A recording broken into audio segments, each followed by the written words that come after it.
All right. Hello, everyone. Welcome to The Elephant in the Room. Today, we're going to discuss Alabama. Shocking, right? The tie. But, no, I really want to talk about Florida State. I want to give them some props today. Now, as you know, Alabama lost to Florida State the first game of the season. All right? Alabama was ranked like, 8th or something. Florida State wasn't ranked. Now, I want to commend Florida State for winning that game, okay? Despite that they fell apart after that, okay? I want to give them credit for winning that game. Now, I'd like to dissect what led up to Florida State being able to win that game, okay? A couple years back, Florida State was undefeated, okay? And they didn't get a chance to play for a national title. Undefeated. Power 5 at the time, Power 5 conference champion didn't get to play for a national title. And you know why they didn't get to play for a national title? Because of human beings.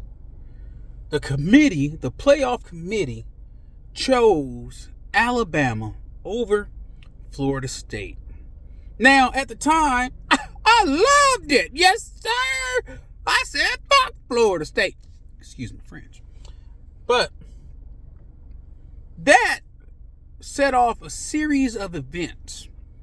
The anguish, the heartbreak that those kids at Florida State, and I will say, as much as I love Alabama going to the college football playoff, I understand why they were hurt.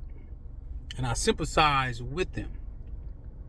But that started a series of events. And those kids at Florida State, that coaching staff at Florida State, they took it on the chin. And they made sure that every rep in that weight room, every sprint on that track, every play that they practiced was dedicated to beating the Tide. And they got their chance this year. And you know what they did? You know what they did. They beat the Tide. They came out and gave us an ass whooping. Now, we didn't expect that at all because we're talking about Florida State. We expected them to be like Vanderbilt. Know what happened when we underestimate teams? We lose. But I don't want to say we underestimated them. I want to say that they practiced their tails off and they gave us the business, okay? That's what they did. And when those kids won that game, there was nothing else for them. They spent a year practicing, building up for this climax.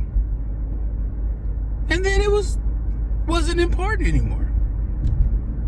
They go play, I don't know who they lost to or who else they lost to. They lost every game, I think, after they played Alabama. Because there was no more fire, the revenge, the vitriol that they were craving was gone. They had already achieved it. So I want to give them credit for beating Alabama. But I also want to make sure that the pundits that keep saying Alabama lost to a school that's lost 5 games and la la la and la la la, understand why. Why?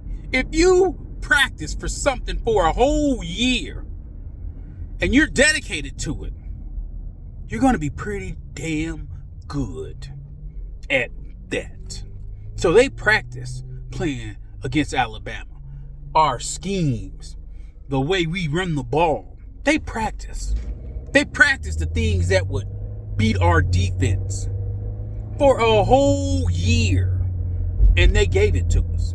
So, please, stop saying they lost to an unranked team and it's got 5 losses.